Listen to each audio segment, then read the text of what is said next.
Hey everyone, how are you all doing? Nice to be back in the home Y'all. office here.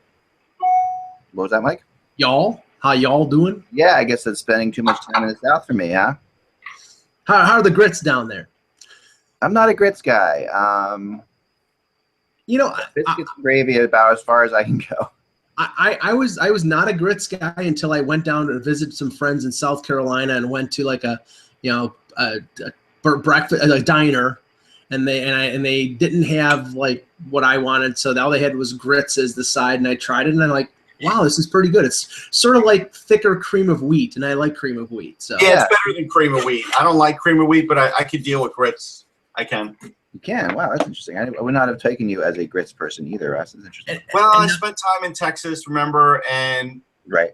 And so I kind of it's not like I order it with any kind of meal, but if I see it and I haven't had it in a long time, yeah, I'll eat it. And now that I watch like diners, drive-ins, and dives all the time, and now I'm watching like gourmet grits. It's like, they do it with shrimp and they do it with, I'm like, okay, this works. Shrimp and grits would be really good. I haven't tried that, but I would love that. I mean, I really I don't mind like, I'm not a big sausage person in general, but biscuits and gravy are pretty darn good, although they'll just absolutely kill you. I mean, they're just like, there's no question about it that you're eating food that's going to kill you when you're eating. Yeah, but it's not the typical gravy. It's not like gravy like people think it is, like in terms of like gravy for like roast beef or turkey. It's like a white gravy. Yeah, it's like almost like a what's that the other thing that's really good that's breakfast food that has like oh man. You mean chicken and waffles? Like chicken and waffles? No, not that, but it has the gravy and little meat in it. What's it called? Trying it. I think anyway, but yeah, so yeah, that's Nashville for you. I'm back. I'm wearing the hockey the shirt that they gave the media in Nashville. Russ, I have to say they were Nashville had the option. So the media could be completely unbiased. Right. No. Although I will say this, I mean, I don't remember ever getting 30% off, 35% off merchandise if you're a media. No, I've gotten 30 off merchandise from other teams. Oh, you have? I guess I never asked before. It's pretty funny. Yeah, it's one of the secrets of the trade. If you go up to the people who sell the stuff, they usually give you a discount. Yeah, interesting. I did not know that. So I've been paying like a sucker. Yeah. All these years. I mean, a lot of people wanted things back from Nashville because it's such a scene. So I brought back, a whole bunch of shirts. And I was thrilled to get, I think, 35% off or something like that. Yeah, see, that's good. But they made you feel good about your purchase. That's what you're supposed to do. Yeah, and everybody, I mean, and that, I guess to read the articles, everybody's so glowing about the city. I guess everyone is. They're acting like they just discovered it. It is weird. It is funny, isn't it? I mean, it really is. And I don't mean to be a jerk about it, but I do feel like I've been to that party a long time, and I really think. I mean, obviously, this whole situation is everything is good about Nashville times 10, but it's always good about everything's always good about Nashville. It's sort of like a band that you like, and you've liked them for like 5 years, and then all of a sudden everybody discovers them and they think, oh my God, this band is great, and yet you knew that the band was great 5 years ago. No, right, that's exactly it. And so it's really funny. Short little quick story. I was I had about an hour and a half to kill yesterday. This is something I usually don't do, and I didn't do it I didn't do it on purpose, but I traveled. I basically couldn't fly out of Nashville until 7:30 at night the day after the game, and usually I wouldn't do that. I would usually try to get back as soon as possible, but that was the only cheap flight I could get out. So I had a whole day in Nashville, which was really nice, like, just to get a chance to actually just walk around for a while. And I went to three different bars, and there was people singing in all of them, and it was funny. So the first bar I go into, they have a fiddler, a girl fiddler, and a girl singer, and a whole band. Mm-hmm. All these bands take requests all the time. This is a big request thing. So they're throwing up requests. And they're like, what do you want to hear? And of course, someone with a fiddler will always inevitably, someone will yell out, Devil Goes Down to Georgia, always, and you can tell the band is just like, oh, we do not want to play Devil Goes Down to Georgia again. Yep. That's like Freebird. It's like saying Freebird. Right, that's what they said, actually. They said two things people ask us. Freebird, Devil Goes Down to Georgia. I yell Freebird just to be a jerk. I admit it. Now, the way bands make money in Nashville. I'm shocked. Yeah, I would have. I mean, believe me, and being in a band, having heard that, I would have had your head. But anyway, so like, normally, bands get paid by the club, but the way they get paid in Nashville is they literally pass the hat. They'll have a cowboy hat. They'll pass around, and you tip them. And quite often it'll be a guitar solo. The band will launch into like a solo section with the guitarist, and then the cute singer girl will walk around the club with the hat, say, "Hey, we want you to support the band. What can you say? Of course, you're gonna throw money in there." Bam. So it's all about they really are working for tips. So, and I wonder how much money they make. They do 4-hour shifts. I'm very curious. I'd love to do a whole like story on that. But so they say, well, all right, well, listen, this is the deal. You can tell that everybody who's there was, a lot of people are there are tourists. They're getting taken, but I'm sure they've done this 1,000 times. So this is the deal. We'll play Devil Goes Down to Georgia for $100. And like, okay. And so let's say, so someone, I got a 10, I got a 5, I got 20. And, within like no time at all, they had $100. And they did it. They played Devil Goes Down to Georgia. See, I'd be praying for $99.50 and they fell short, so they didn't have to play it. I want to say when I paid for that concert, when it was a big deal, I probably paid $20. And I have to admit, I wouldn't even pay $20 to hear that song now. No, it was really fun. There's a real mob mentality to that song in the drunken bar with a fiddler girl. And then so I go to the next place was much smaller. It was a smaller place with only like 10 people. In that there must have been 100 people watching the band. The next place was maybe 10 or 15. The girl singer with her brother, really really funny duo. And she said, "Where are you from?" And turns out she is from literally 3/4 of a mile from where I live. There's a strange thing, like she's from the same town that I live in now. She went to the high school that my daughter goes to. And she grew up on a street that I could walk to. And it was just bizarre, like here we are, and she's been there for 7 years. So anyway, really nice people. So let's start off with the show, shall we? Today's date. It's funny thing when Mike, when you're running the show, I don't have the date right in front of me. June the 7th. June the 7th. All right, thank you. Hello, Hockey World. It's Wednesday, June 7th, 2017. I'm Michael Agello. I'm Russ Cullen from Sportsology. And I'm excellent. You guys are laughing at me for not knowing the day, aren't you? Well, because it wasn't confident. There was no confidence whatsoever in that. It's like very tentative. The day of the week just loses all significance. I have no idea. Wednesday? Wednesday. I only know it's Wednesday because Game 5 is on Thursday. Let's launch into Game 5, and the stats, of course, are being thrown out there, and then we'll get into the rumors quickly. We're only going to talk a little bit about the game today because we've talked a lot about the finals. We want to get more rumors today. Go ahead, Mike. I think the only thing that is worthy of talking about regarding the game, because nothing is really going to come out until tomorrow, is the fact that there's massive attention about somebody who's not going to play. Chris Letang skating in Pittsburgh, and I'm like, this is how desperate people are for news, because there's no way he's playing, and if he does play, it's like a miracle, and he's not going to play. But he skated today at the practice facility, and now all of a sudden it's a story. Well, I mean, it's going to be, right? And Sullivan came out and said there's a 100% chance he doesn't play, and I wonder, I wonder. I mean, I think there's 100%, but it was just very so. Of course, this is what everyone's going to say, and the second he starts skating, you see what's happening. It's subterfuge. Yeah. Again, Sullivan learned from Torts. Let's be real about this. Yeah, right. This is a distraction about the fact that the Penguins haven't played very well. And it gets them to change their game plan, even if they're not 100% Nashville. Right. And he's also gone out of the way now to also not announce his starter for the game. And this is that's very Torts-like too. Yeah, that's another one. And it's got to be Murray. Although it was pointed out to me today, and I found this fascinating, that last year, do you remember that during the Tampa series, the same kind of thing happened, and Game 5 came along, and he went back to Fleury. Like he started the playoffs with Fleury, went to Murray, and during Game 5 of the Stanley Cup semifinals, so the conference finals, he, in Game 5, went back to Fleury. Fleury lost that game in overtime, and then went back to Murray in Game 6 and 7, and they won both games. I don't think there's any chance he's going to Fleury, but it is kind of interesting. It's the same situation, sort of. Except it's the same chance of me winning Powerball. Yeah, except you're not playing for the cup, which is a big deal, right? So, hey, if I win Powerball, I could buy the Stanley Cup. Or at least rent it. Or at least rent it. You know what you can't do? You can't actually sell a Stanley Cup that's life size. There's a law about this. I found out. There's actually you can't. I believe that. I believe all right. Now you've hit on an area that I like to talk about because I hate the tinfoil cup, and I'll tell you why.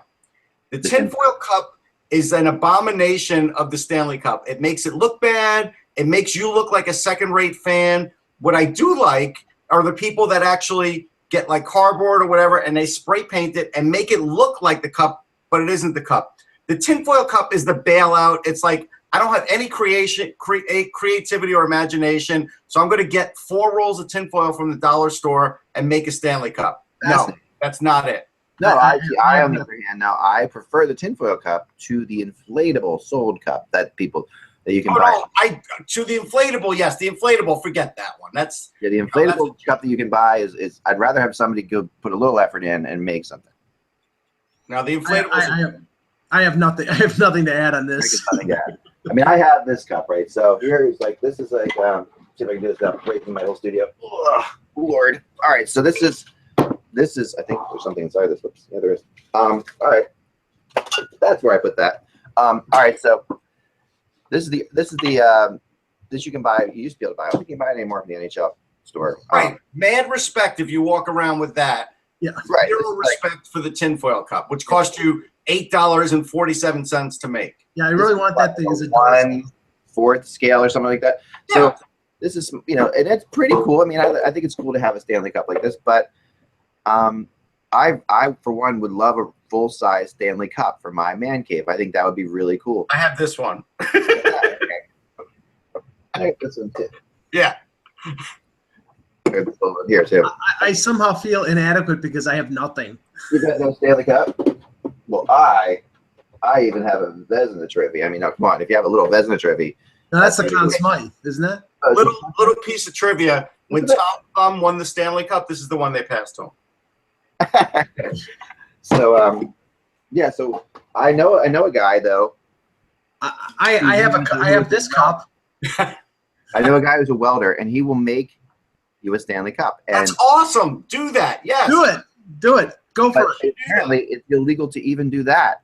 Don't do that. Don't do that at home. It makes no sense to me that could even be. I mean, can you legally say that you can't reproduce something on your own if you're not selling it? Like, if he was just to make me a cup for fun and I was not buying it, technically, maybe taking him out for beer or buying something else from him. Well, what if I made the Stanley Cup, but it had like a blue hue to it, and it wasn't silver? Yeah, no, I think that they really are. There are very specific rules about this trophy. If you wanted to make a facsimile of the Stanley Cup and then make a case that it wasn't the actual Stanley Cup, just put any team of the last 50 years of the Maple Leafs on it. Right. It can't be possibly real. No. I mean, a 3D printer might be a good way to make a Stanley Cup. I don't know if I've ever seen one come up. Someone did that, and I remember them on Twitter years ago. I don't know if they ever finished it, but they had this thing they were doing, and they were doing it for charity. And for like, I think I put $100 into it. It was for charity, and you would, for $100, they would be able to make another ring of the Stanley Cup, and your name or your company would be on it. I think it's something like that. I don't know if it ever came out, but it was a good idea. Great advertising because nobody's ever talked about it. I know. When I don't even know if I was just taking completely, but I think that it was. It was a scam. It was a Ponzi scheme. It might have been, but hopefully the money went to a good place. So I've never seen the actual cup, but yeah, I would love to. I've told my friend, I'm like, how much do you want to build me an actual life-size Stanley Cup? And he said he'd have to make it smaller or bigger, or else people would come after him. I can say this with all confidence. Yes. If there was a price to pay, if you could go to the Hockey Hall of Fame and because they could assemble a Stanley Cup from the rings that they've taken off over the years. If somebody could go in there and they would allow you to raise the Stanley Cup over your head, like, I would not do it because that's something I haven't earned. That is something that is earned from blood and sweat and toil over 2 months of the playoffs. And that's not something that is something that I would want to do because I don't deserve it. Interesting. Okay. I mean, you're not even like they have rules about the Stanley Cup. They probably don't have rules about the Prince of Wales. Yeah, probably not. No. Or the Campbell. Out there, I really do like the fact that the Penguins picked up the trophy. I never talked about that, but we never talked about it. But I think that remains to be seen whether that's good or not. No, the 2 times they've done it, it's worked for them. So Mario did it in 2009. And Crosby did it when they won. Yeah. Right.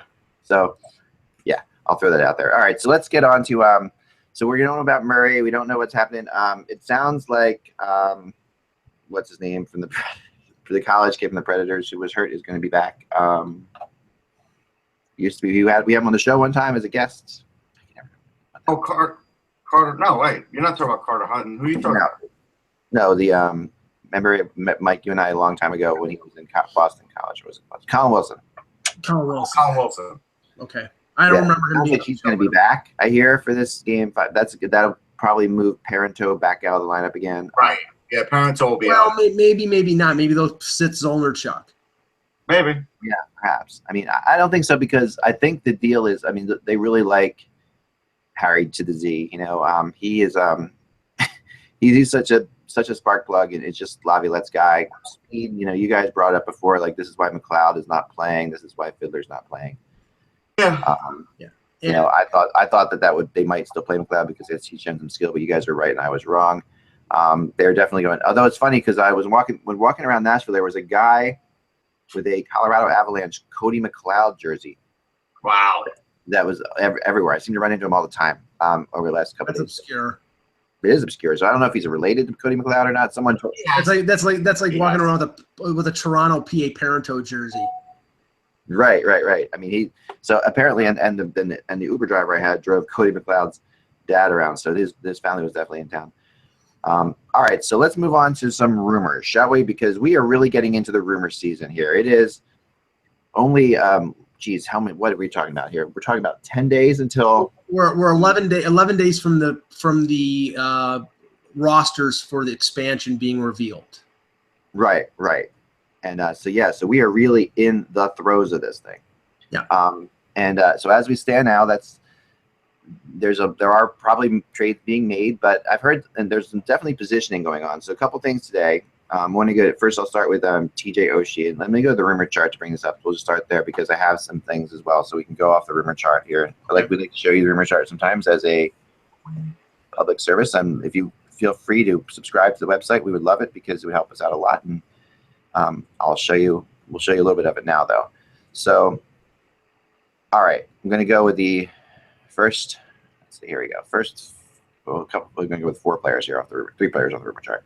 All right, so TJ Oshie has been a guy who most believe, I think, it's pretty safe to say, is one of the key players in this year's UFA signing period. Sure. You know, he's been, we've seen him, we've seen a lot from TJ Oshie over the years. How is he going to? He wants to stay in Washington for sure, but it looks like he won't be able to. I know he wants to stay there. They're trying to sign him there. I wouldn't be shocked again if they did find a way to get it done, but so far no good. So here's what we have right now on the rumor chart. We'll go to the rumor chart here. So, all right. So here's a couple of things. TJ Oshie, until yesterday, or actually today, even this morning, lately last night when I got back from my flight, I had Oshie with the Islanders pretty strong, and I was hearing the Islanders. Now I've heard the Islanders have shifted their focus away from TJ Oshie. And it corresponds with the Kings actually shifting their focus towards TJ Oshie, which is cast to somehow be tied to Dustin Brown, like that. And although, it's not connected together, if they can indeed move Dustin Brown, which a lot of people are debating whether or not, that's a good deal for Vegas to get the 11th pick overall and Dustin Brown. Right. You can have Dustin Brown for a year, then you'd buy him out. Basically, that's what they would do, right? So yeah, but let's stop there for a second. Dustin Brown's got 5 years left in his contract, right? So even if Vegas decides, okay, we'll take the 11th pick, we'll take his contract on, we'll keep him a year, and then buy him out. You're talking about a buyout that's going to last 8 years because it's going to be double the amount of right. So maybe if they keep him a couple years, fine, then it's 6 years. But you're talking a long-term investment for an 11th overall pick in a draft that is not considered, a great draft. It's a good draft, not a great draft. So I don't know if that's enough to get them to take, over, I think it's close to $27 million in contract for Dustin Brown, who is, I think, going into the bottom, going down slope of his career. So what do they have? They have the what pick number do they have right now? 5 or 6. 5 or 6, right? Yeah, I'll check. Could they take 6 and 11 and move up to 2? I don't think so. I don't think anybody would want to do that because, again, at 1 and 2, they're the big jump guys in this draft, and then once you start hitting 3, right, you go down a peg, and then and so on and so on. I don't think they do it.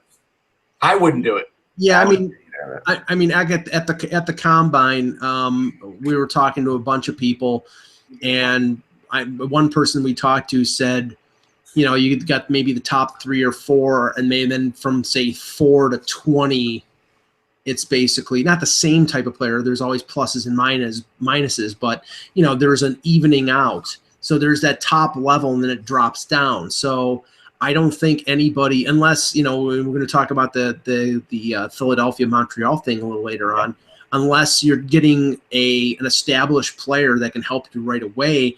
I don't see the Devils or the Flyers trading out of 1 or 2. These players are too good. Right. No, I don't disagree with you. Let's go through the rumor chart, and then we'll get on to that Flyers thing for a second. So what we have here, so Duchesne and Drouin seem to be the 2 that the Islanders now are more focused on than Oshie, and I guess that makes some sense. But Oshie, you know, and Oshie does feel like the LA Kings. Sorry about that. The LA Kings. That makes some sense to me. You know, the Kings with Oshie. I think that. Only if they get out of Brown's contract or Gabourik's contract. Right, they have to get out of it. And now some have suggested that Brown and Gaborik could both go with that number 11 pick. Now that no way. There's no way. Crazy. That's 10. No, there's no way. That's $10 million in salary, and it's not for 1 year. But Gaborik is 4 years. Brown is 5. No, I'm with you. I'm just saying. Yeah. Suicide. I agree. I don't disagree at all. So hold on. We get rid of that. Everything is. It'll fade. Yeah, thank you. All right. So here we go. TJ Oshie. Matt. You know, so I have on there, of course, the Capitals as well, and I have the Blues and the Canadiens. And see, I think him returning to the Capitals is realistic simply because I think the Caps are going to be proactive. I mean, okay, they're going to lose Justin Williams. They're going to lose probably, you know, there hasn't been a lot of talk about Orlov with the KHL, but there's, you know, that's out there. They've got Carlson with another year left on his deal before he's a UFA, so they're going to have to make a decision on him now rather than wait. And Alzner as well. So they're losing a lot. I mean, they have to keep somebody of that group. And I think, I mean, Oshie had a big part on that team. Now they also have to sign Kuznetsov. They have to sign Burakovsky. So there's a lot of maneuvering there. But I think, you know, their number one priority of all those UFAs and potential RFAs is Oshie. It is, but it depends what the market is for him. Yeah, that's the big thing, right? So. I mean, Russ, I think based on his year last year, based on his age, I think he's getting $6 million. Let's see. Yeah. I think he's getting $6 million. I'm with you. I'm with you on that. I think you're right. Times 5 or 6 years, probably 6. Maybe he's too old to get 7, but I think he'll get 6. Well, he's only 30, so I mean, it's not too over for a speed guy.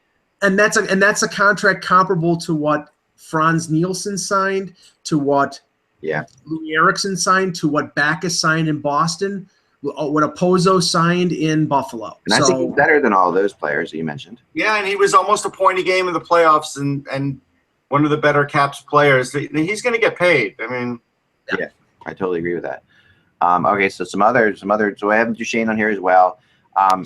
Again, the idea here is the Islanders and really the Islanders and Canadiens are the 2 teams I hear the most. There are talks about Tampa, which would be a swap for Drouin if that was to happen. I heard.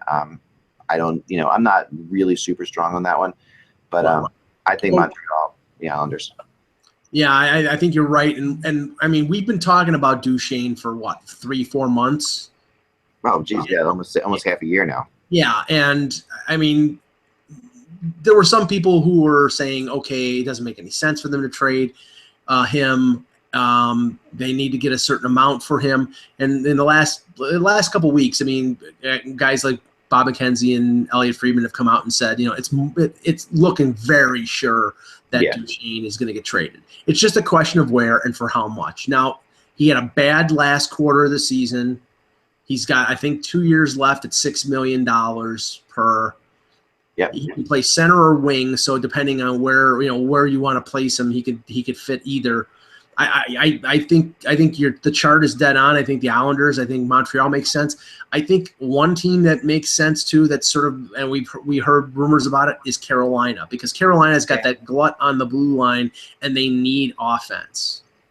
And then they've come out recently and said that they're willing to trade draft picks because they've got a ton of them. So, but I don't think Colorado is looking for draft picks. No, they're looking for players. Yeah, they're going to get better soon. This team is they've already had the rebuild. Their rebuild just got completely overturned. And the speculation is that if Colorado can get a defenseman, a legitimate top 4 defenseman in a deal for Duchesne, that will kick in them trading Tyson Barrie someplace else, because it sounds to me like Tyson Barrie, they signed him because they didn't want to lose him in free agency, and having him locked up, but he's a one-dimensional defenseman. He's an offensive puck rusher, power play guy. He is not a two-way guy, so that might mitigate the value you get back for him. But if they get themselves, say, a Travis Hamonic in a deal for Duchesne, then maybe they would be willing to trade Barrie to get something else, maybe to get forward help. I can see that. Now the next one, and this is something that, Russ, you've been all over this forever. You think that Mike Smith should be a Flyer. I've liked the idea, but I've never been able to get anybody to actually say that it could happen. Like I've talked to people, and I've said, "What do you think?" No, everyone. But now it actually does seem like it could happen, and it really seems like, if someone was, to put a gun to my head and ask me who the Flyers goalie would be next year, and believe me, that happens almost every other week. Yeah. I would say Mike Smith is probably going to be your guy, because he's got 2 years left on his contract. You got Carter Hart coming, and 2 years is pretty good. Yeah. 2 years is good, and then if you do that, then you definitely could put Neuwirth in Vegas one way or the other, whether they unprotect him or whether they work out some sort of trade. Right. Well, the question I have here is this Philly being proactive to get a goaltender who fits perfectly in terms of the scenario we just talked about, Hart being, give him 2 years to develop, or is this Arizona trying to dump him because Mike Smith makes $5.6 million and they're not contending for the I think it's both. I think it's all of it. I think it's Arizona, both. It's Arizona trying to dump the salary. It's Philly trying to get a goalie for a couple of years, like X said, until Hart is ready, or maybe even Sandstrom, whoever's ready first. You never can tell. Yeah. And the other part of that is the Flyers already know that McPhee wants Neuwirth, so then there may be somebody that they are eyeing that they can get in the expansion draft that they could sort of swap out, and then they'll take the least offensive guy from Philly just to sort of do him a favor in the expansion draft. All of that applies. Plus, I think another part of this is the Flyers hiring Chris Knobloch today as the assistant coach, because he was Erie Otters coach, and he's been watching some of the best talent really in the world come through his team and that league. Yeah. And you got to figure Dave Haxtell has done a moderate to lousy job of working with the young players and getting them to the next level. They're going to bring in a guy who can definitely relate to him. And if this doesn't help the overall picture, he could eventually be the guy. But right now he's being brought in to help out those young players. So he certainly knows Carter Hart as well, although didn't play in his league, right, because Hart played in the WHL. Right. Well, but still knows him. And so I think it's all connected. I think it's all connected. Well, and this is and I'm just speculating here, but I know that there has been talk regarding Arizona potentially moving Dylan Strome, that they're not happy with his progress. And he was an Otter, right? Knobloch has coached him for what, 3 years, 4 years. Yep. I mean, if you're talking, this is assuming that this is a bigger deal. If it might be just a deal for Smith, but I wouldn't put it out of the realm of possibility that if they are interested in trading Dylan Strome and interested in getting somebody of significance back in a deal involving Smith, that Strome could be part of a bigger deal. Okay, but here's the thing. So if you're telling me I could have Dylan Strome for the number 2 pick, I wouldn't make the trade. No. I wouldn't make the trade because right now, today, I think Hischier has a little higher ceiling. So I'm not going to do that. Now, if you tell me I could have Dylan Strome and Smith and you're going to get, Sanheim and pick another forward. Michael Lake. Or Scott Lake. Yeah, I'll do that. Yeah, that's what I think. I mean, you're talking about them getting a first-round pick, quality young defenseman who's ready to play in the NHL for a goalie they want to get rid of, and for a player who they may be willing to move on from because he hasn't fulfilled the promise that they thought. I mean, I'm just saying, and this is all speculation. I'm not saying that I've heard anything. I'm just saying, but it makes some sense. It's definitely speculative. I haven't heard that they like Strome as much as I've heard that the Flyers like Duclair, actually. Okay. But whether or not that's good, but when you're talking about a big centerman, they don't dislike that. No, I mean that could change, and that is something that the Flyers, I think, are lacking is size up front, and we are also talking about the organization that cut and run way too early on Kyle Turris a few years back. Yes, because he held out and was looking for a contract, and they probably thought that he was never going to fulfill the.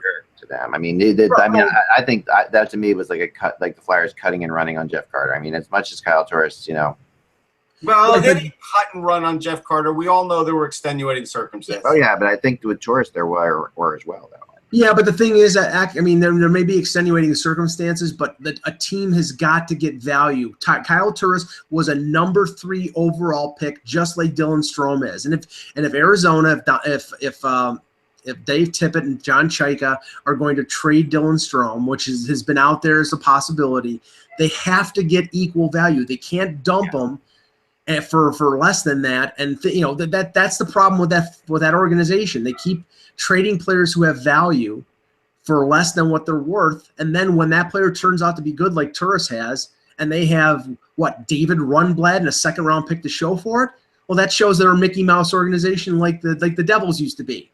Oh, you're just hateful. The Mickey Mouse. Yeah, well, it seems like they're going to, I don't know. It seems like they're not going anywhere for a while. But anyway, so let's move on to some expansion talk today because we have some expansion teams. We've fallen a little behind because of all the traveling around. So let's catch up a little bit here. Who should we start with, Mike? Okay, the Detroit Red Wings, you look at their protection. To me, it's clear they're going to go 7-3-1. Actually, I think the biggest question is who do they protect in terms of the goaltender? Do they protect Mrazek with 1 year left, and then he's an RFA, or do they protect Jimmy Howard, who's making $5.2 million and he's under contract for another 2 years? Based on youth and the shortness of the contract, you would think they'd protect Mrazek, but I'm not 100% sure. Yeah, I'm not 100% sure either. They're protecting Mrazek. I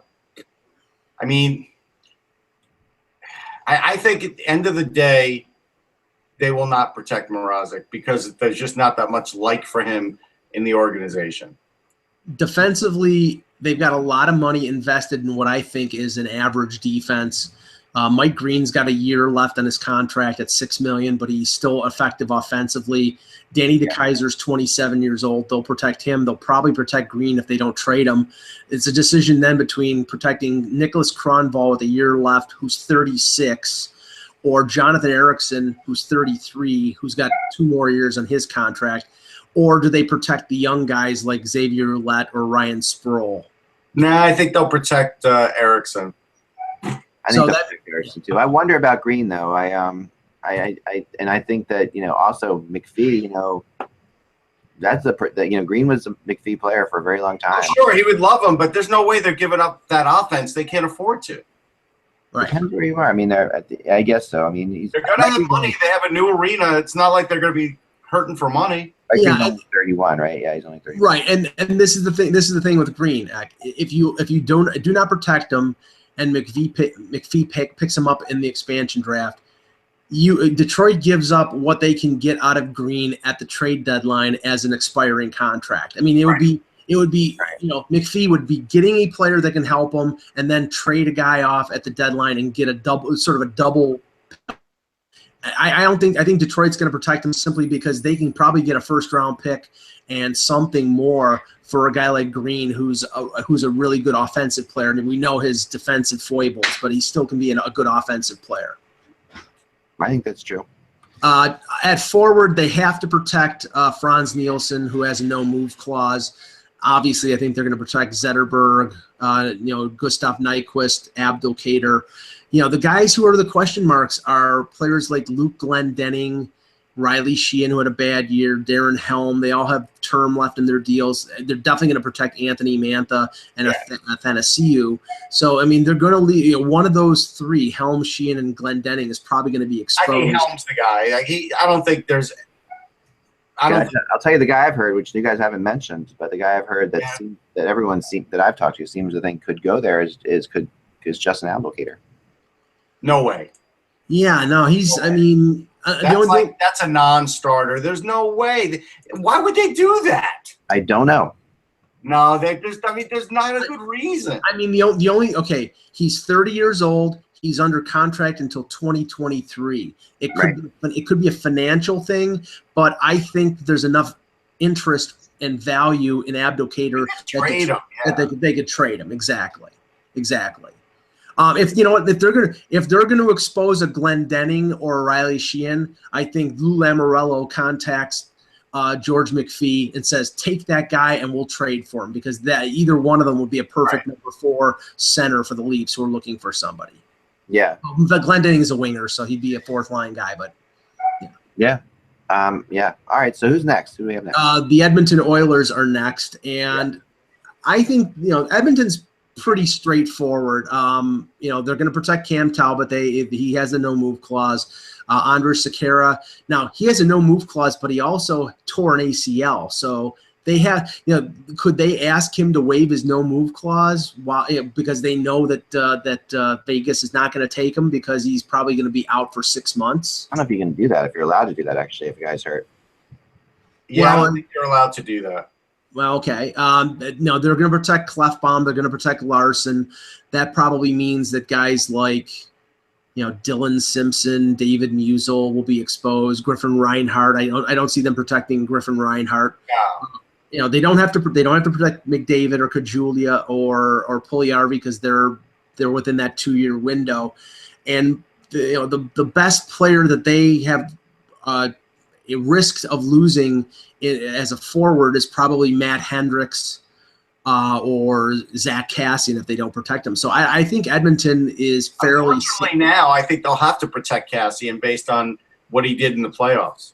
Yeah, I mean it's a question of what here you go. Here's the guy I think that they will expose and pray to God that Vegas picks him, and that's Benoit Pouliot. That's the guy, man. He is so overpaid. It's not even funny. Now, the thing is, they may expose him, and Vegas says he's overpaid, and they won't pick him up, but at least it prevents you from having to protect him. But here's the thing. On Vegas, it doesn't really matter, like, if he gets overmatched. It doesn't really matter. Like, he'll probably score 20 goals on Vegas because he'll get an insane amount of ice time, all the power play time he'll want, and it doesn't matter if you win or lose. And Vegas can retain 50% of his salary in a trade, so they could flip him to some team that is looking for a big winger with what's playoff his salary like? What's he at? 4. He is at $4 million. He had 8 goals. Yeah, so you're talking. I mean, if they picked him in the expansion draft and then traded him and retained 50%, he'd be a $2 million player, which a playoff-bound team might say that's okay because the contract is only 2 more years. So after at the deadline next year, it's only a year. He is your quintessential garbage goal guy because, like with the Rangers, he had 15. He was on the 4th line, and he overmatched other teams' 4th lines. He got 15 goals. Then with Edmonton, he got 19 when they really weren't very good. So he probably got a lot more ice time than he gets now. then he went down to 14, and now he's down to 8 because now all of a sudden there's a lot of players on that team, and he's not up for the challenge. He's just not up for the challenge most times. Yeah. But on a team like Vegas, he'd be good. I mean, I've heard Pouliot mentioned. I've also heard Letestu mentioned. Right. He's only got a year like left. Letestu a little bit though. Yeah. Yeah, but and I mean, they now also this comes into at the finals. Everywhere you look, Darren Dreger was talking about how Eberle is going to get traded any minute. That we keep waiting for this, and that changes things as well. Yes, that opens up a spot so then they might protect they wouldn't have to expose a Letestu or a Maroon or a Cassian. But it depends on where Eberle is going, and I've been searching that as best I can, and so far. And it also depends on what Edmonton gets back. Are they getting something back that is exempt, or are they getting a draft pick? But if it's a player that they have to protect, then say if it's a defenseman. Then they risk. Then they might wait until after the expansion draft and just protect Eberle, and then wait until after expansion, and then make the deal. Yeah, that would be that would be. I don't think they would take anyone back. Like that they would have. I think the idea of getting him out of there is to clear that. No. There's no way they're losing him for nothing. No. Well, no, I mean maybe just a player they wouldn't have to protect. They would be getting back. I mean, I don't think they would. Obviously, they're not going to lose him for nothing. But right. I think moving Eberle is largely designed to do this, to help. Wait, so you're telling me they're going to lose Eberle for a guy that they don't have to? No. Maybe that entry-level contract guy is all I'm saying. No way. Well, okay, let's say this. If they trade Eberle, they're going to have to get more than they got for Yakupov, which was a third-round pick. If they don't get at least a first-round pick for Eberle, they're getting taken to the cleaners. I know that they want to get rid of the $6 million salary, but you have to get something back for a guy who has scored in this league and been an effective forward. I mean, he still had 20 goals. Like, here's the funny thing. Okay, so we've talked about guys all this week that are getting super revered for 20, and Eberle gets super ripped for having 20. Right. Oh, I know. I'm an Eberle fan. I've always been an Eberle fan, so... No, you have to get real value back. Even if you think he had the worst year he ever had, he had 51 points. You don't just give that away. Yeah, so if it's the Islanders or it's Boston, I mean, those two teams we've heard connected to Eberle multiple times over the last few years.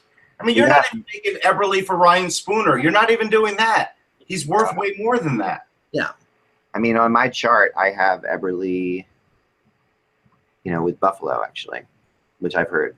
Well, he could be a replacement for Evander Kane if they trade Evander Kane, and that would make sense because I think Eberle only has 2 years left in his contract, and I don't think he's much of an extractive force as Kane has been in Buffalo. So that would and then you're probably talking about, well, I don't know what Buffalo would have to give up. They're not going to give up one of their young prospect defensemen.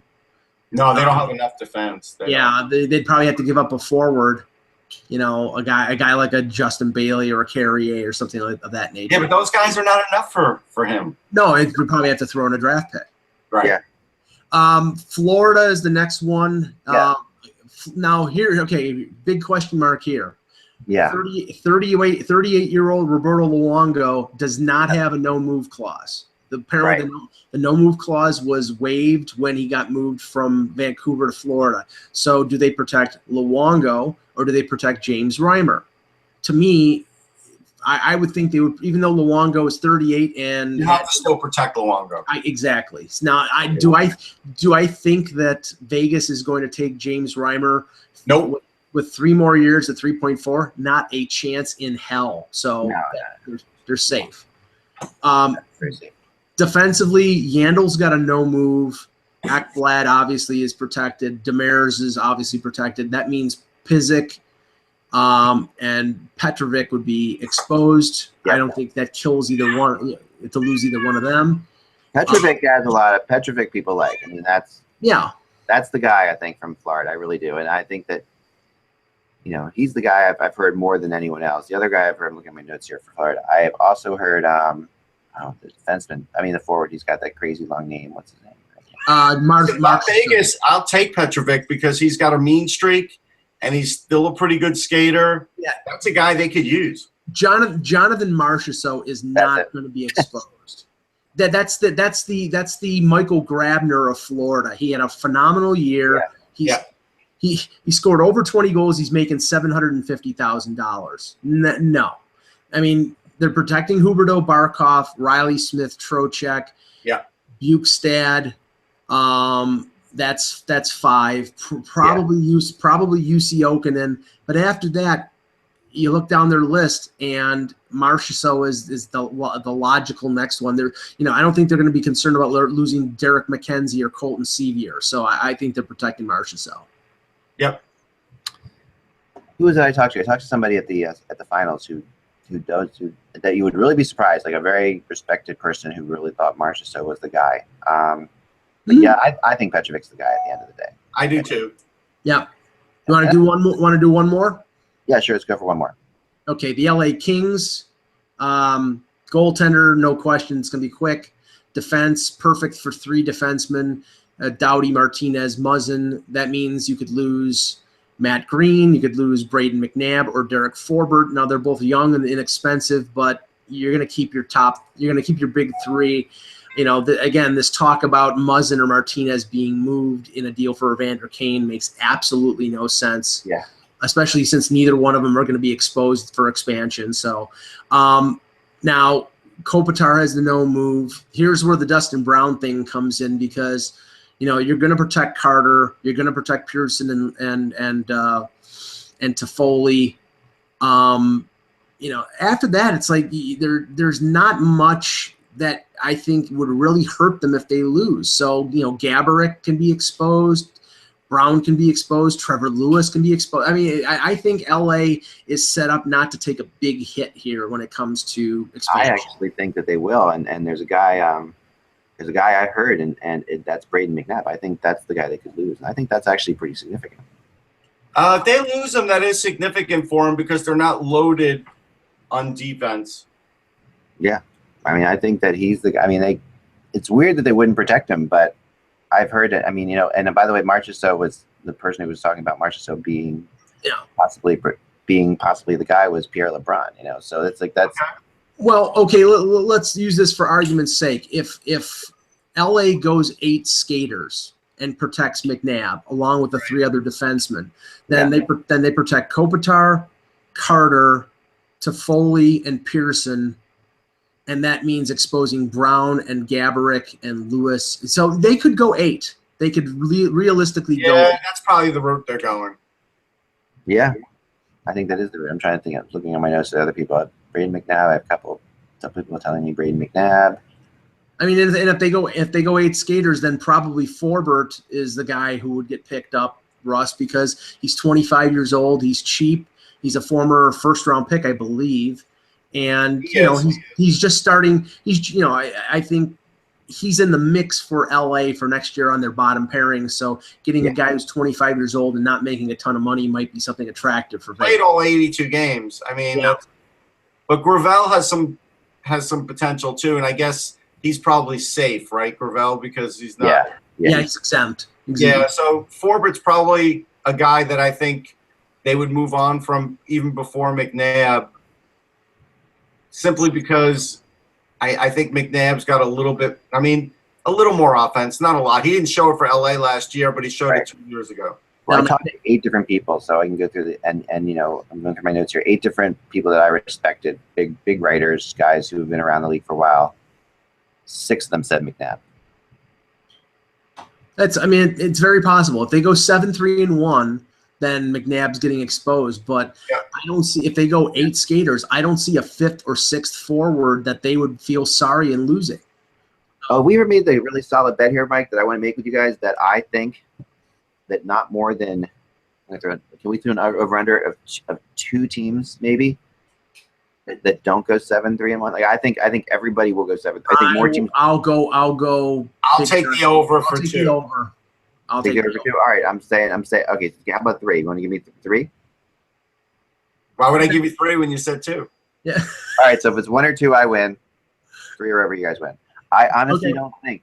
It's amazing how people, and the more people I talk to, it's amazing how they view assets, and it's just, and it's often the fact of, these guys are so young, they're risky, it's risky as it is. So we want to keep as many of them as around as we can. And unless there's a real specific reason to do so, they're not going to go for less players. Well, I think the thing is that teams that go with 8 skaters recognize the inflated value of defensemen. And if they can protect like a team like Anaheim is going probably to go 7-3-1, but they're going to have to trade a defenseman or two. You're right about that. I agree with you on that. But where that argument sort of falls apart is talking to people. There has never been a better influx of young defensemen than there are right now in the NHL. They said that right now, even though the value of defensemen right now is great, and if you're a copycat league like this league always is, the Predators. I'll give you one team on defense, but there's more better young defensemen than there's ever been. I'll give you one team that I think is guaranteed to go 8 skaters. So all I need is 2 more, and Russ and I win all the cookies. And that's Minnesota. Minnesota is going to go 8 skaters. I think you're right about that. I will find out about that. I don't think you're right about that. Okay, we'll see. I mean, we mentioned Columbus before. So you thought a team that you thought would, and I confirmed that they won't. There's teams are not going to. Yeah, I honestly. Well, I didn't think they'd go 8 skaters to protect Jack Johnson. I just didn't think that they're going to. Yeah. Luckily, we still got like 27 more that we have to choose from. Oh yeah. There's plenty of. I mean, and then there's plenty of time. There's all kinds of things here that could still happen. Yeah. And a lot of it has to do. The facts. A lot of it has to do with these trades happen beforehand, right? So. Oh yeah. And that's going to change everything. So. It's tough to predict right now. I just got a real sense from talking to some assistant GMs, some regular GMs, some people around the teams. I talked to 3 coaches. I'm doing a ton of research on this, and it really does not sound like. Whenever I say, "Would you guys go 4-4?" Why would we do that? We're losing. No, we're going to protect 10 players. That they all have the same kind of thing. We'll see. We'll find out. They could be playing liar's poker, Eric. No, they don't really have a reason to lie about that. I mean, there's nothing really to lie about in that. You don't want to reveal your hand to McPhee, do you? Well, he'll know. I mean, you're not really revealing. He's not going to know unless it comes out. If you write, "Hey, I've spoken to such and such," and it's coming out that he's only doing 7-3-1, that sort of helps McPhee. I don't think they want to help McPhee that way. Right. Who do you guys think the goalie will be for this team? For the Kings? No, for the Knights. Oh, for the Knights. There was a predominant name that kept coming up over and over and over again that sort of surprised me. So he'll be the number 1 goalie is what you're saying. Yeah, I heard, we all know like Neuwirth and all that stuff, but there's a name that keeps coming up. I think it is going to be Neuwirth now. If the Flyers really have interest in Smith, it'll be Neuwirth. I don't think he's the number 1. I think he's there. I think he's number 2. Who do you think's number 1, Mike? Number 1. I'm sorry, I had it was off. Number 1. You can pay attention to us later if you'd like. Number 1, the number 1 goalie for the Las Vegas Golden Knights. Who I think the number 1 goalie will be. Yes. Because there's one guy that of the 8 people I talked to, that 7 of them think he's going to be the number 1 guy. Yeah, I'm stumped on that one. Who's this? Grubauer. Yeah. That makes a lot of sense. I think Grubauer is the guy because, yeah, Holtby's obviously the protector. But here's the thing. All right, this is the only part that I differ from. If they've got in the same camp Grubauer and Neuwirth, there's no way Grubauer is beating out Neuwirth. There's no way. You think so? Yeah. Wow, I don't know about that. Grubauer has a lot less starts under his belt. Why in the world would they? But Neuwirth is, Neuwirth is a backup. I mean, that's what he is. He's if you play him, if you depend on him as a starter. No, I'm not saying Grubauer can't beat him out, but I'm saying why would you start the guy with least amount of experience and have the more experienced guy on the bench? Here's the mitigating factor, and this is why the Orlov situation is so key. If Orlov signs in the KHL before the 21st of June, then Nate Schmidt is left unprotected because they won't be able to protect him. If it's the difference between Nate Schmidt and Grubauer, they're taking Nate Schmidt. Right. He's only 25 years old. He's cheap. He's probably he's an RFA this year. He'll probably make less than $2 million on a new deal. And, you know, he's a guy that McPhee, I believe, drafted as well. So, and defensemen are more valuable than goaltenders, especially in the expansion draft. He can get Neuwirth, he can get other players. But when it, you know, if Schmidt is out there, then I think he takes him. If Orlov goes to the KHL and they protect Schmidt, then I think you're right. Then it's going to be Grubauer. Here's the thing. So Grubauer's had 66 career starts, Neuwirth 228. Grubauer's got a better save percentage, but Grubauer's also played with a lot better defense for more of the time. Yeah. Neuwirth's 9-11 is nothing to sneeze at. Like, there's no reason. No question about it, but McPhee also knows that when you have Neuwirth as a starter, you're in trouble. I mean, he's been down that road, so it's like. Well, that was the other Neuwirth. Like, this one showed a little bit more of a number one capability than the one in Washington. I'm still not saying he's number one. But he got hurt the same way. I mean, the problem is like he breaks down, and I just think I mean, I love Neuwirth. I think he's one of the fastest. Well, getting hurt and not being able to handle it to me are like two different things, right? Like, there's probably got to be I don't know. Maybe. I mean, it depends. I mean, it's not like Neuwirth played an overabundance of games. Now, they did play, you know, that's the thing. They didn't play him an overabundance of games. So that's where I differ from that, I guess. I mean, the other guy that people talk about is Ranta, you know, obviously, Antti Ranta. Yeah, now Ranta, yes. Could I see him? Sure. But I think the Rangers are going to make a deal to retain Ranta. See, and that's the thing. It's like, and I can't wait for this to play out because it'll be extremely interesting, is to see how many situations that McPhee's experience with the player or players comes into effect. Like, if, for example, in Toronto, you know, they have three forwards, young forwards. They probably don't want to keep or are willing to lose one of them. But a guy like Connor Carrick, who McPhee drafted, a guy like Eric Fair, who McPhee drafted, those are players he might want. And if they leave Connor Carrick exposed, if the Leafs get a defenseman, I think Connor Carrick will be the pick. Yeah, here's an interesting thing, too, about Neuwirth. His most amount of games is 48. Then his second most amount is 38. And with Philly, it was 32 and 28. So I don't think it's the amount of games that he's playing when he gets hurt. I just think he's an unlucky guy that's gotten hurt. Like, I just think he's – No, I think that's fair, but I think at the same time, I'll also put it this way. The eight people I talked to, I had them pick three goalies, right? And they only one of them picked Neuwirth. There's another guy who was picked 5 times. Well, they're probably all assuming right now that Neuwirth is going to be protected by Philadelphia because they don't know that maybe the Smith thing is brewing. Correct. Yeah, I know. That's a good point, and you know you can go there for sure. But a lot of people went with Korpisalo. So, you know that's the other name that you know seemed to. I mean, I would say if you were to do a general. If I was to do, and I did this, I'm going to put a story out about this later, but I'll kind of like give a little spoiler alert here on this, that the three goalies that were most commonly mentioned were Ranta, Grubauer, and Korpisalo.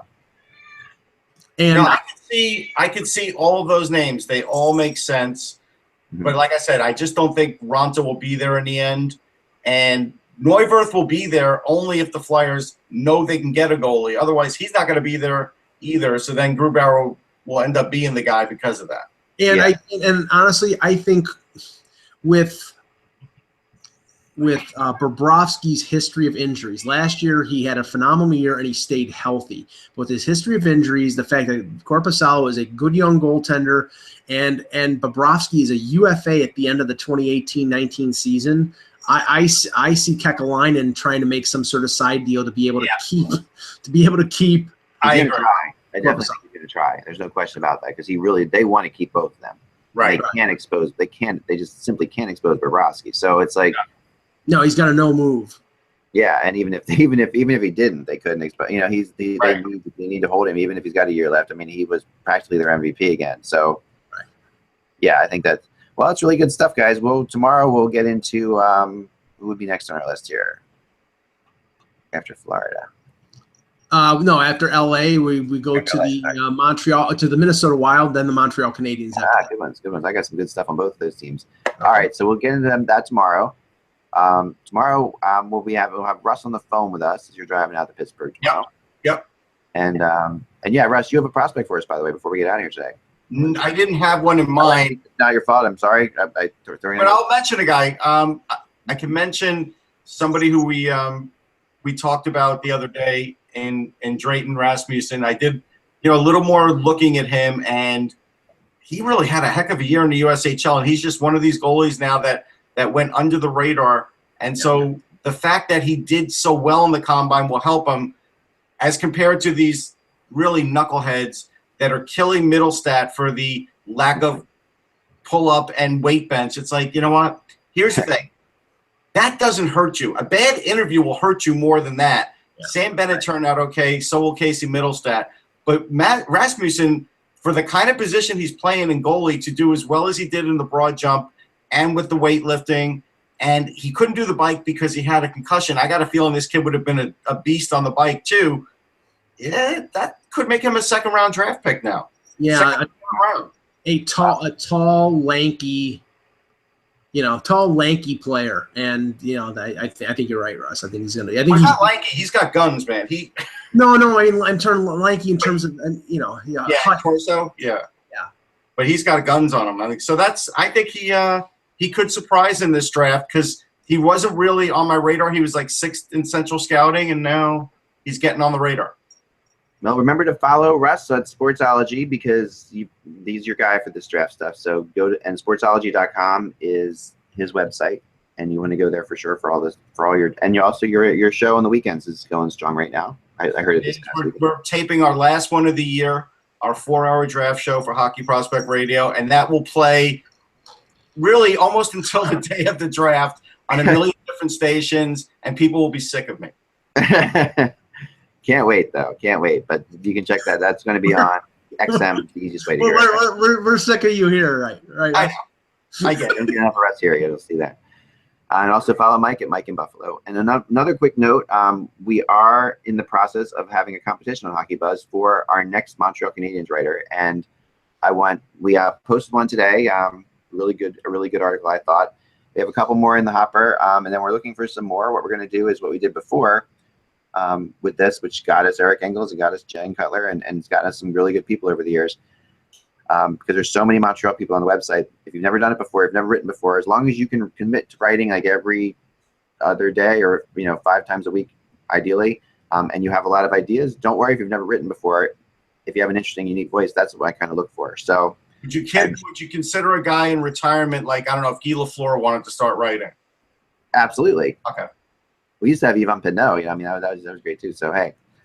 So Yannick Perreault, you're not that old. I know you can't do face-offs. Yeah, he's not that old. Yvan Lundberg.